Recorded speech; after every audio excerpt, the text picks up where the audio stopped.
Assalamualaikum warahmatullahi wabarakatuh.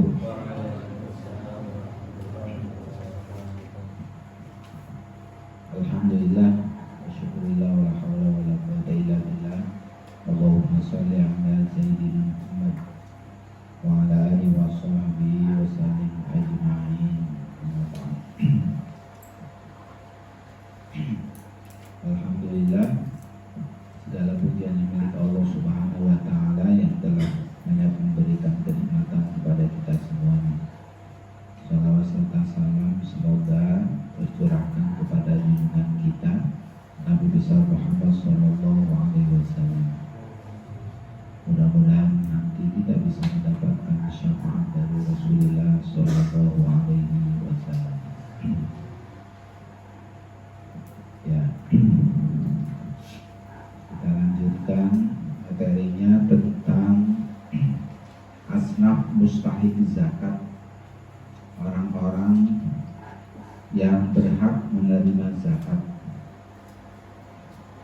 Yang pertama kemarin sudah disampaikan orang-orang fakir, yaitu orang-orang yang tidak punya pekerjaan dan tidak punya penghasilan. Yang kedua orang-orang miskin, yaitu orang yang punya pekerjaan tetapi penghasilannya belum mampu mencukupi kebutuhan pokoknya. Yang ketiga amil zakat, orang yang sehari-harinya bekerja mengelola zakat, menghimpun dana zakat, kemudian menyalurkan dana zakat.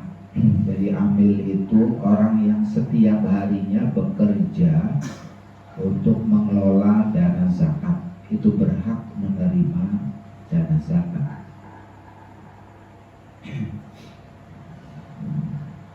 Kemudian yang selanjutnya mu'alaf, orang yang hatinya masih lunak, baru masuk Islam, sehingga ada kemungkinan dia balik lagi ke agama yang dulu.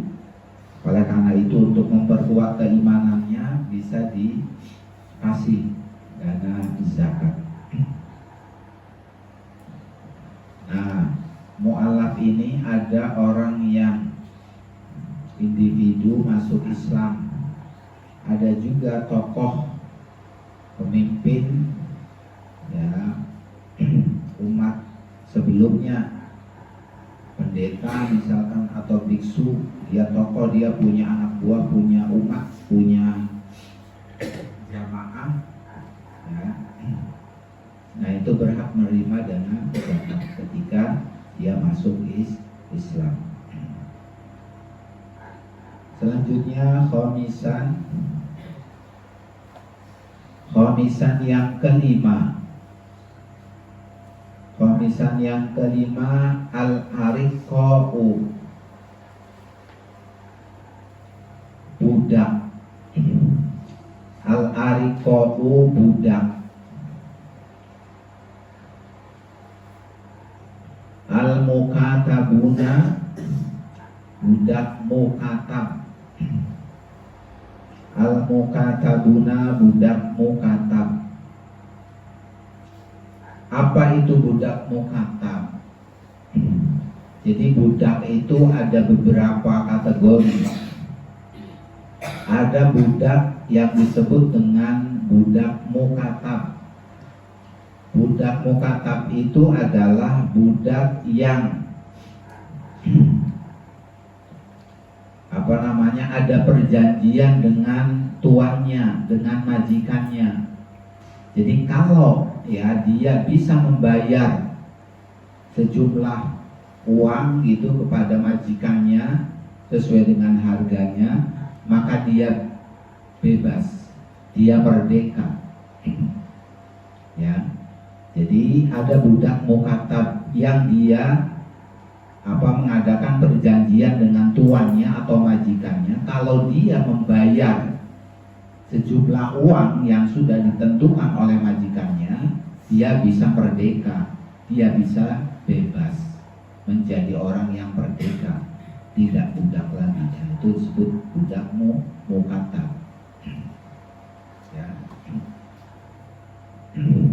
budak mukatab itu berhak menerima dana zakat untuk apa? Untuk membebaskan dirinya ya dari majikannya supaya dia jadi orang merdeka. Jadi zaman Nabi itu kan ada perbudakan. Orang itu ya kalau sudah jadi budak ya itu diperjualbelikan kayak barang. Gitu. Ada tokonya, toko budak gitu. Jadi orang dipajang. Ya budak itu pajang toko, terus kalau ada orang pingin tinggal beli aja, ini harganya berapa orang ini. Ya, misalkan harganya 100 juta diambil. Nah budak ini harus mengikuti perintah tuannya. Apapun yang diperintahkan harus ikut, harus taat di budak. Zaman dulu itu ada perbudakan seperti itu. Nah Islam datang itu untuk membebaskan perbudakan seperti itu. Ya, orang itu kan punya kemerdekaan, punya kebebasan. Ya, itu zaman jahiliyah itu begitu. Orang bisa diperjualbelikan. Ya. Nah, budak mukatab itu ya adalah budak yang dia mengadakan perjanjian dengan tuannya atau majikannya. Kalau dia membayar ya dengan jumlah tertentu yang disepakati, maka dia bisa bebas, dia jadi orang merdeka. Itu disebut dengan budak mukatab. Ya. Gitu. Ada juga budak mudabbar. Budak mudabbar itu apa? Budak yang dia nih mempunyai majikan, majikannya bilang begini, ya kalau saya meninggal kamu bebas, kamu jadi orang merdeka. Itu namanya budak mudabbar. Nah ketika tuannya itu meninggal berarti dia jadi orang yang bebas. Gak usah bayar, gak usah apa ya. Kalau tuannya atau majikan itu meninggal, ya orang ini atau budak ini merdeka. Ya, gitu. Itu disebut dengan budak mudabbar. Kemudian ada juga budak walad namanya. Apa itu budak walad? Budak walad itu ya budak perempuan ya yang digauli sama majikannya. Ya, digauli sama majikannya. Kemudian dia hamil. Nah ketika kemudian anaknya itu lahir, maka anaknya jadi orang yang bebas, yang merdeka, termasuk ibunya ini. Itu namanya budak walad. Ya, gitu. Jadi ada budak perempuan yang kemudian digauli sama tuannya atau majikannya. Nah kalau dia kemudian hamil dan kemudian melahirkan, maka anaknya ini jadi orang merdeka, termasuk ibunya. Ya, itu namanya budak walad. Itu ya, itu apa namanya jenis-jenis budak perbudakan masa lalu, ya zaman dulu. Nah, yang berhak menerima dana zakat tadi ya budak mukatab yang mengadakan perjanjian dengan tuannya. Kalau saya atau kalau budak ini bisa membayar nih ya harga tertentu, maka dia bebas, dia merdeka. Nah, untuk membebaskan dia, memerdekakan budak ini, maka bisa diambilkan dari dana zakat. Gitu ya. Kitabatan dengan perjanjian, kitabatan dengan perjanjian sohihatan yang sah, sohihatan yang sah. Jadi ada perjanjian antara budak itu dengan tuannya atau majikannya, bahwa kalau budak ini membayar misalkan 100 juta, maka ya dia bisa jadi orang yang merdeka. Nah itu bisa menggunakan dana zakat untuk memerdekakan budak itu. Ya, itu yang kelima, yang berhak menerima zakat. Sadisan yang keenam. Sadisan yang keenam, al-gharimuna. Al-gharimuna, orang-orang yang berhutang. Al-gharimuna, orang-orang yang berhutang.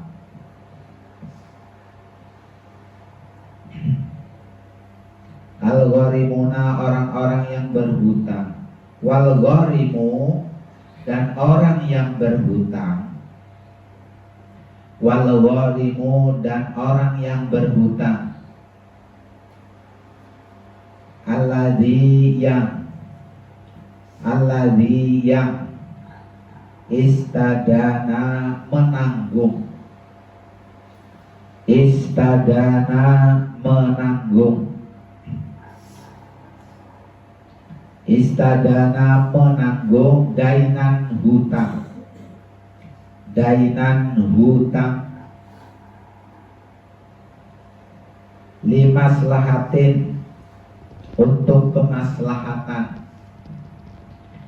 Limaslahatin, untuk kemaslahatan. Limaslahatin, untuk kemaslahatan. Wataskini fitnatin. Wataskini fitnatin, dan meredam fitnah. Wataskini fitnatin, dan meredam fitnah atau meredam konflik. Wataskini fitnatin, dan meredam fitnah atau meredam konflik. Maksudnya apa? Orang, kelompok yang berhak menerima zakat diantaranya adalah yang keenam, orang-orang yang berhutang. Orang yang berhutang, ya, untuk kemaslahatan. Ada orang, ya, nih, itu ingin mendamaikan dua orang yang sedang berkonflik.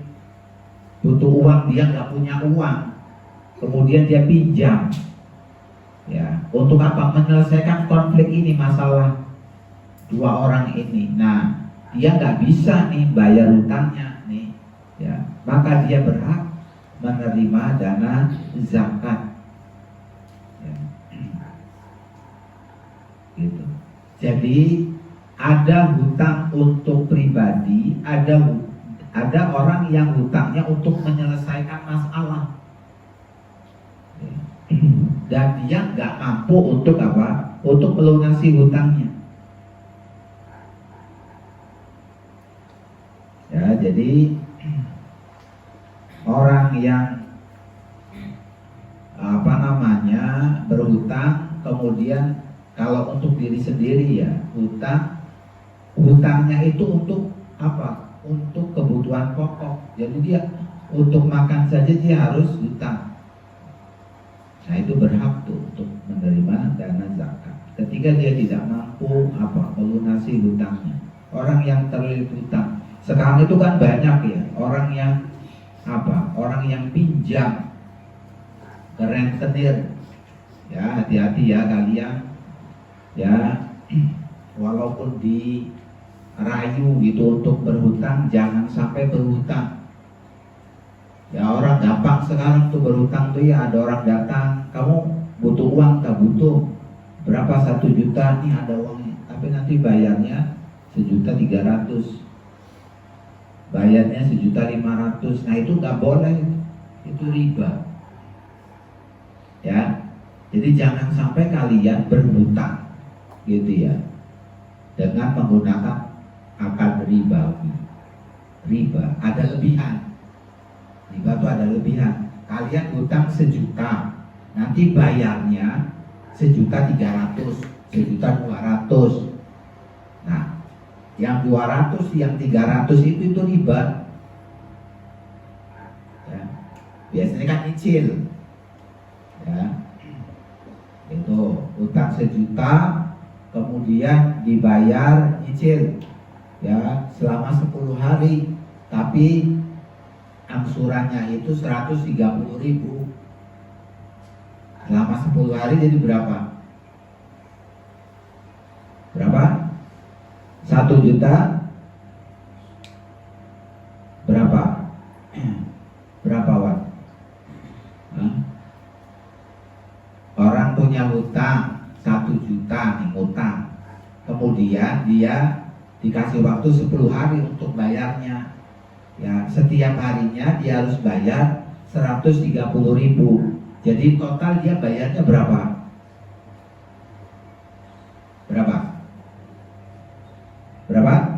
130.000 dikali 10 berapa? Hah?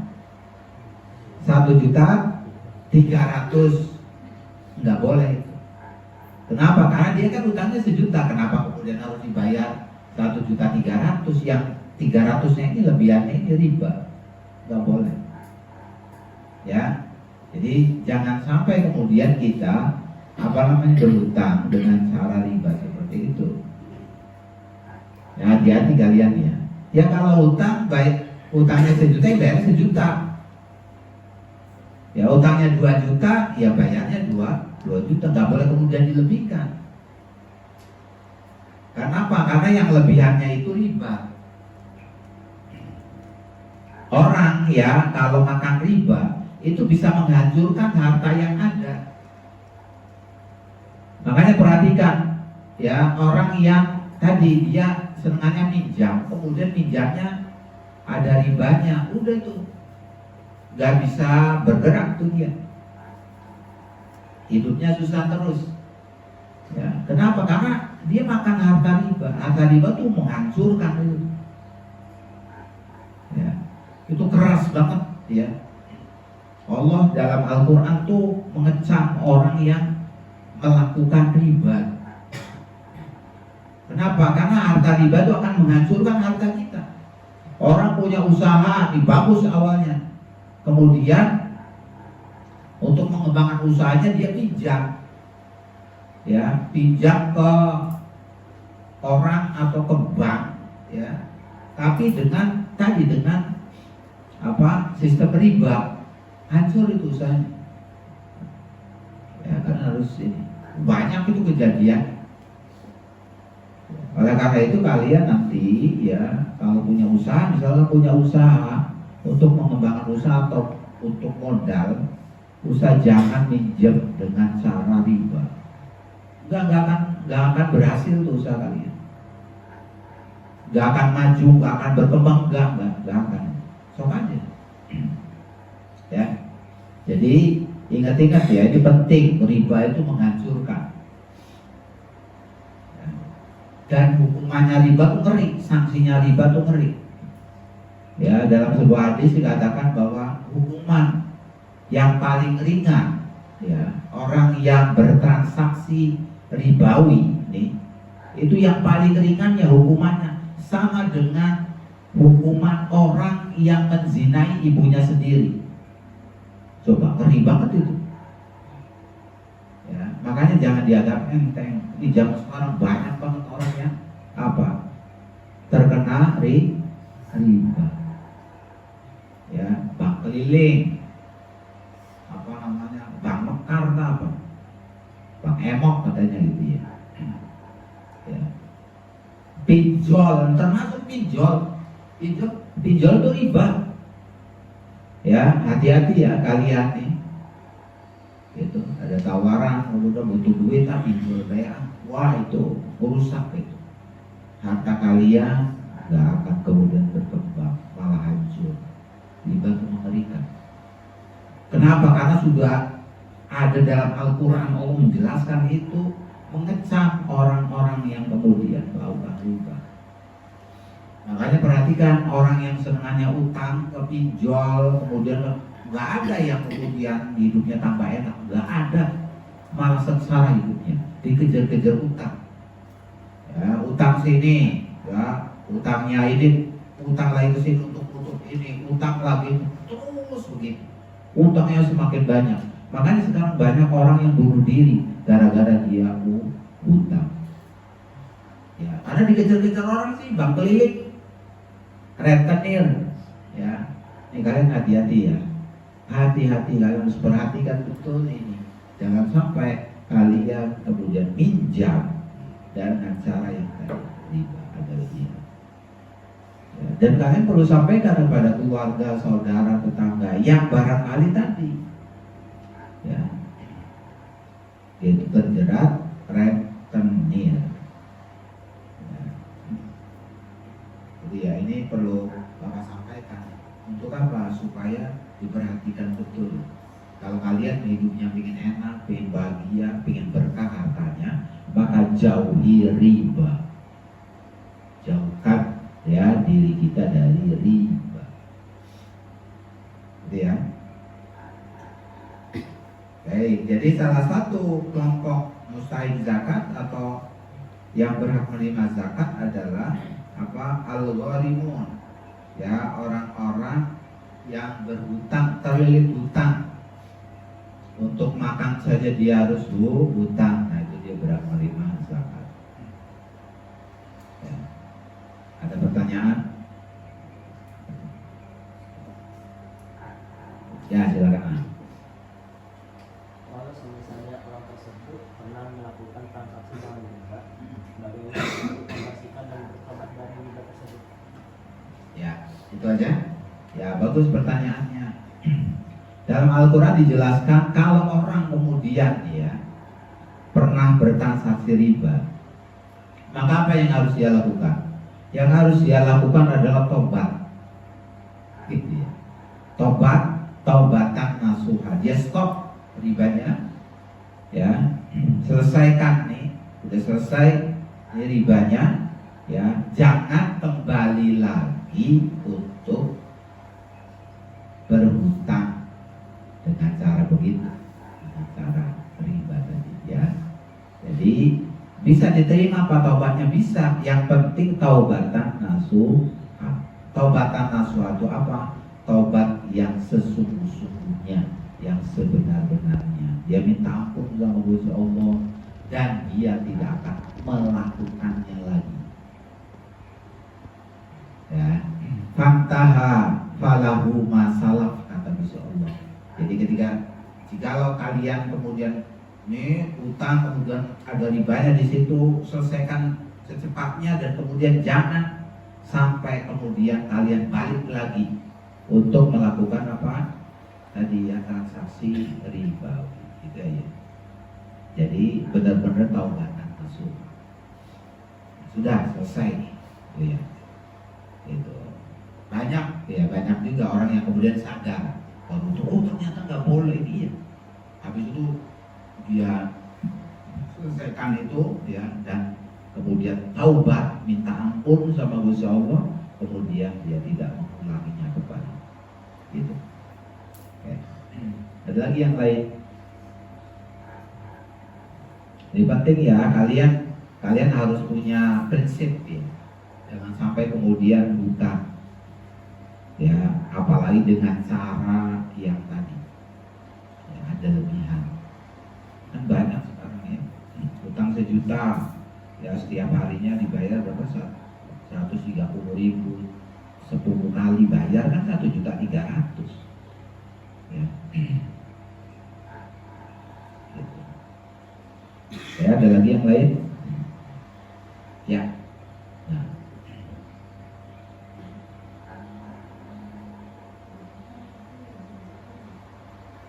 Orang yang berhutang wajib zakat tidak? Zakat apa? Zakat fitrah. Nah, kemarin sudah dijelaskan bahwa orang yang wajib mengeluarkan zakat fitrah itu harus memenuhi tiga syarat. Ya. Orang itu berhutang atau tidak, lihat 3 syarat ini terpenuhi tidak. Yang pertama apa? Orang Islam. Dia orang Islam atau bukan? Bukan Pak, yang wajib zakat fitrah. Dia orang Islam atau bukan? Orang Islam Pak. Nah, 1 syarat terpenuhi. Tapi belum cukup. Ya, yang kedua Pak? Hah? Apa? Yang kedua apa syaratnya?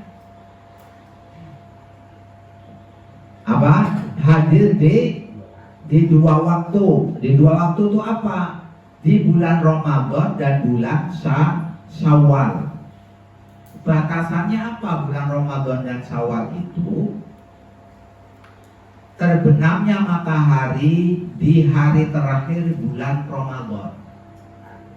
Tergantung Ramadannya. Tanggal 29 apa tanggal 30 nih terakhirnya. Karena Ramadan itu kalau nggak 29 hari, 30 hari kan, tergantung dari pengumuman pemerintahnya kan gitu ya. Nah, di hari terakhir bulan Ramadan itu ya, ketika terbenam matahari, artinya apa? Ketika beduk maghrib, azan maghrib, nah itu batasnya. Sebelum beduk maghrib, ya, sebelum itu masih Ramadan.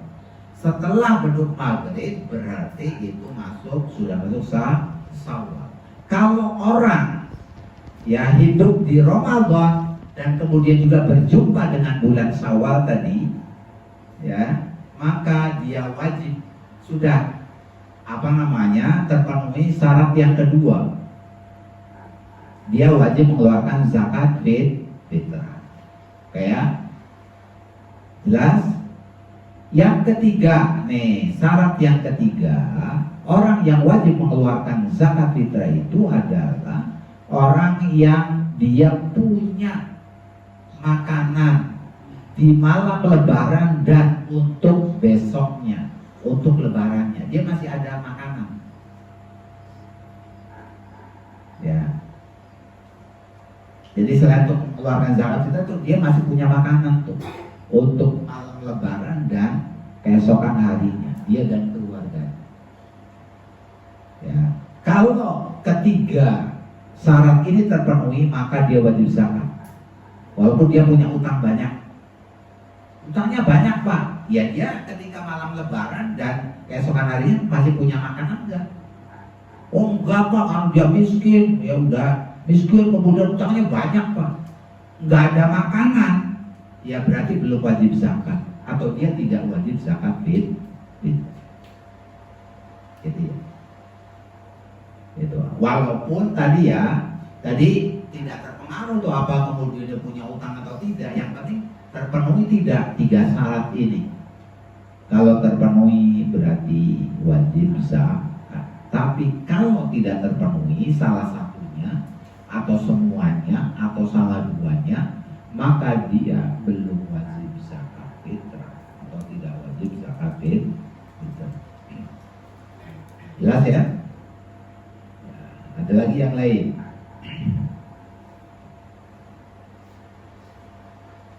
Tidak ada? Kalau tidak ada kita cukupkan ya. Mudah-mudahan Allah memberikan ilmu yang manfaat dunia dan akhirat. Wassalamualaikum.